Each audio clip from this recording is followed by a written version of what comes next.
Hello and welcome to the Flix Forum podcast, where each episode we go back and we look at a Netflix original film in the order of release. This episode we have Netflix 220th film from 2020. It's the Indian Hindi language drama Maska, directed by Neeraj Udhwani, starring Manisha Koirala, Javed Jaffrey, Nikita Dutta, Prit, Kamani, and Shirley, Setia. I'm Jesse. I'm here writing solo. We're going to talk about this Indian Hindi language film, so if you are keen on seeing Maska, please give us a pause, come back a little bit later on, because I am going to spoil this film as I chat along and talk about this one. So if you're interested, give it a watch. If not, just have a listen and possibly have a laugh with me, because I'm going to get into this with our Fast Flicks, where we do a quick little summary of what the film is all about. So this one is about a boy who must decide between the legacy of his family's cafe or to pursue his dream of an acting career. All right, let's have a look at how this one got to Netflix. So I think it's very hard sometimes with international features to find any information, and in particular for this one, I started off with looking up what the word Maska meant. So it's a popular bread served at Iranian cafes in Mumbai.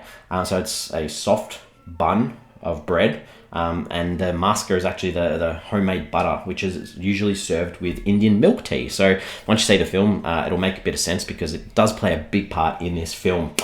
There is a lot of commentary, though, around this film and the release time of this film, about how there was actually a food crisis across India when it came out. So maybe a little bit of a poor taste in mouths of viewers as they were seeing these nice food, and people were struggling to actually put food on the plate in their own homes. This was the debut of Shirley, Setia, plays the character of Perseus. She grew up in New Zealand, which is interesting, and just looking at her, she has 4 million YouTube subscribers as a singer. So interesting little thing there. Obviously a bit of a big star for the social media world, which is interesting. This one came out on the 27th of March 2020 on Netflix. It was filmed in and around Mumbai. In Greek, the translation for this title is Brown Ban Mask, which I think is meant to literally mean brown bun, which is interesting. So anyway, let's talk about what critics and audiences are saying about this film. On Rotten Tomatoes, it's at 17, that's 17% on 6 reviews, so that is definitely rotten. Audience has a little bit higher at 44%, but that's on less than 50 ratings. IMDb, it's a little bit higher. It sits at a 5.9 out of 10, but that's on just under 1,500 ratings. And on Letterboxd, it sits at a 2.5 out of 5, which is reasonable, but only 365 ratings. This is one of the most least seen films I think we've covered in quite a while on here. And that leads me into my early thoughts for this one. Unfortunately, this film, it's utter garbage. I mean, it plays like a melodramatic soap opera with these performances that match really unlikable characters and some of the worst music choices I've seen in a film. So unfortunately, I'm not going to say much positive about this film. So if you do like it, maybe turn me off now, because I'm going to savage it. So characters, let's talk about some characters. This movie's about Rumi, who's this young boy who's meant to inherit his family traditional cafe, follow the legacy, following his father and his grandfather's footsteps. However, he is arrogant, self-absorbed, rude, cocky, selfish, resentful, and not likable at all. Obviously, he's frustrated that he's got dreams. He wants to be an actor. He wants to go to Hollywood or Bollywood and make movies. And he doesn't want to be a baker. And his mum is super annoying about it. But he is so ungrateful to every single person that he comes across in this film that it's really hard to connect with the main character in this film. And that leads into his mum, Diana. I think that, she's trying to push on to her son, Rumi, she wants him to sort of replicate or replace his father or her husband. And, she really wants this family tradition to be upheld of this cafe staying in the family name. But she's getting old herself, so she can't do it. She needs a knee replacement, all those sorts of things. So it's really hard. Obviously a cultural sort of thing too. And, she has this presence, like she gives her husband's clothes as presents to Rumi for his birthday. And, it's obvious that she's struggled herself with the passing of his dad, but she's not a very good mother either. That leads us to Perseus, who is a blogger. She's this real wholesome character who is documenting almost the whole story of this cafe. She's a bit of making a book about, all the memories and the characters that come to this cafe to sort of have their maska.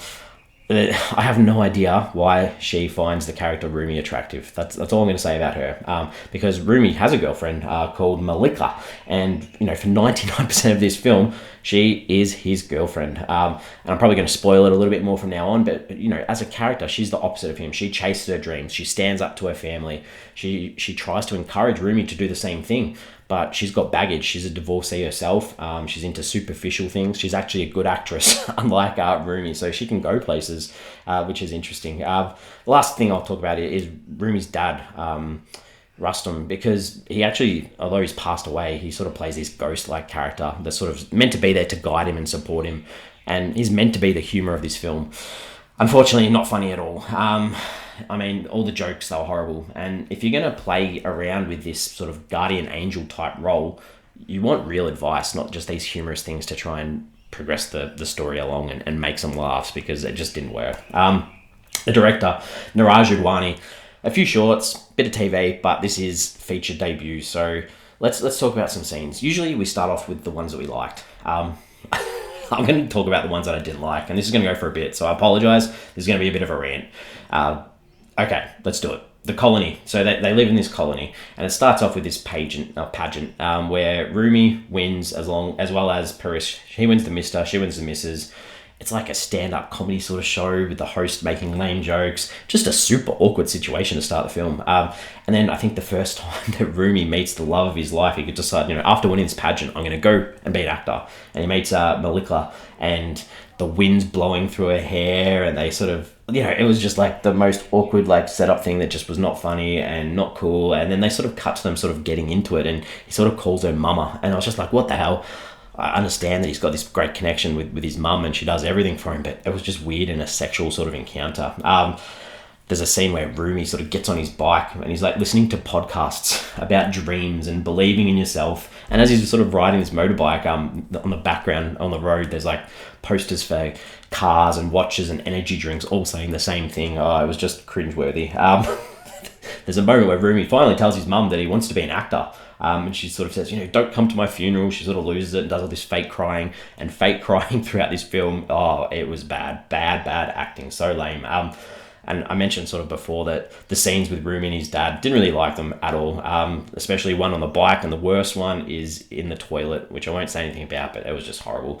The toilet will probably pop up later in further scenes that weren't good. I'm going to then talk a little bit about Rumi's room, his bedroom. It's, some kids will have a motivational poster or a picture frame with a quote. His whole bedroom wall was covered in motivational pages, not just one, ceiling to floor. Just, oh wow, so bad.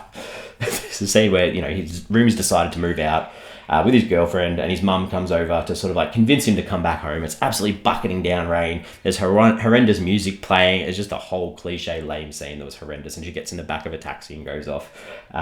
There's a line that Rumi uses about being kicked over and getting back up, and he sort of says, I'm an ant, like a little tiny ant, and I'll keep climbing a wall and I won't give up. Oh, so motivational. There's a montage of him cool, so I'm going to get around to improving my acting, and there's this montage that goes through the months, and he's trying to improve his acting, and there's this Rocky type style push-up sort of moment. There was nothing about a fitness campaign or that going to help him improve his acting. And then finally he finishes the montage and goes to the beach and cries. So fake again. Then more poor music. The mum finally decides, cool, I'm going to convince mum that I'm going to work as a baker, but he's doing it to try and sell it. And the mum opens the vault to give him the family recipes, and just this melodramatic music plays. There's as he's working, there's this old couple that have been there, going there, having their Maska for years and years, and this old guy sort of ends up in hospital, and he's dying, and his last wish is to go and have one last Maska. So they get an ambulance convoy to take him back to the cafe while he's on dialysis or on the hospital deathbed to have his last Maska. And then it's this weird sort of eating of him and his wife. Oh, it was so awkward. Didn't create any emotion in me whatsoever. And then we sort of, this inkling that that Rumi and Persis are going to get together, and there's this story where she goes to the tree to talk about the tragedy of her brother, and she does some fake crying, so more fake crying, and then they sort of decide to go on a date. So Persis, they're at the club, her and Rumi And she sort of says, I really want to sleep with you. And he sort of just walks off on her, ignores her. And then, has this moment with his dad in the toilet, who's obviously not alive, talking about, you're tempted. And he's like, well, sleeping with her once wouldn't be cheating. And then he goes out to her and says to her, we are friends, so we can only do it once. Otherwise it gets complicated. Like, honestly, who thinks that only doing it once isn't cheating? And secondly, who actually says that to a human being? Horrendous dialogue, just a horrendous character. And then they actually go back to the cafe to have sex. And then it's all set up with these romantic candles and this really weird glow. And then, after they're finished, he sort of persists as like looking at his fingers and talking about his fingers, saying that, you have your dad's hands. Okay, we get that he uses the hands to make the Maska, but it was sort of weird and was sort of like the lead on that, it was unromantic and, had she touched his dad's hands at some stage? It was super weird. I think that the mum finding out that Rumi was actually trying to sell the place, and then she's in a wheelchair at that stage because she finally has her knee operation. She sort of wheels off, crying again with the dramatic music against the bedroom door, which was funny.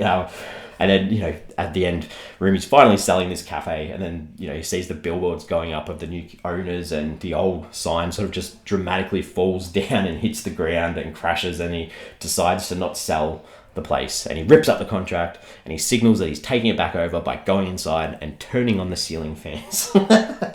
Oh man, I laughed. He decides then to break up with Malika. Such poor music and so awkward. And then finally, the final scene, the lyrics of the songs throughout this film are just horrendous, but the last one really stood out because it was about regretting about Rumi and how he regretted what he had put her through because he had to do what he had to do. Oh, just horrendous. Sorry, that's all the things I didn't like.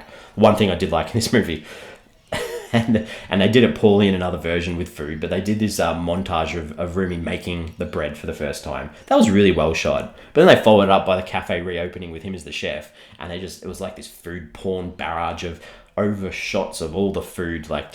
Anyway, I'm done. Let's talk about the themes, ideas. So obviously, this is a coming of age story. Discovering who you are as a person and what your identity is, because that's what Rumi needs to do. He needs to work out whether he's going to stick with his family and their expectations, their legacies, or whether he's going to follow his own path and become an actor. And we sort of, that leads into the idea of dreams, following your dreams, chasing your dreams, making your own decisions, being an individual, doing what you can do. And that sort of leads into the idea that we see through the blogger as well, that, stories are really important. Stories are about connections that people have, and stories make us human. So that was a nice little touch, I guess. All right, what did I take away from this? I think there was nothing likable about any of the characters in this film, the situations, or Rumi. And I hate to say this again about an Indian film, but the female characters literally all exist in this film for Rumi to get what he wants. And I'm kind of getting sick of the male character being the main focus and getting what they want. Frustrating. IMDb. We have a segment where we sometimes jump onto IMDb to check out whether we want to look anyone up. And for me, I haven't mentioned this, but his mum, Rumi's mum, she literally just looked like a young lady with a grey wig on. She looked way too young. So I looked her up. Manisha Koirala. She would have been in her late 40s when she made this movie. They give her arthritis and they make her look like she's in her 70s in this. So that was just another comical thing from this movie. All right, so the whole film, let's wrap it up. The whole film it's about Rumi chasing his dreams of acting. And while they tell us and they show us that he's a bad actor, I couldn't tell the difference between the acting or the character. It was that bad. Like, you couldn't even tell that he was performing poorly in his auditions because it was just how he was acting in the main film. This is some lame commentary for me. I can't even call this film half-baked. The bun didn't even get in the oven. Sorry, that was really bad. I'm giving this a 1 out of 5. 1 out of 5, really poor. We've got socials. We've got Facebook, Twitter, Instagram. Give us a follow on there if you can. The question I wanted to ask was, have you ever had Maska yourself? I haven't, I don't think, but looking visually at what it looks like on the film, it sort of appeared to look like a scone. So I've had a scone before with jam and butter and stuff, so I don't know whether it's a similar sort of dough, but fill me in on what it actually tastes like if you've had it. All right, that brings us to the end almost. We are going to be back again next week. And next week, MJ's going to be with me, and we're talking about a 2020 drama called Uncorked. It's directed by Prentice Penny, and it stars Mahmudo Athi, Courtney B. Vance, Nicey Nash, Matt McGorry, Sasha Camperi, and Gil Azeri. So give that one a watch if you're interested, and we'll talk about that one next week. Thank you for listening, as always.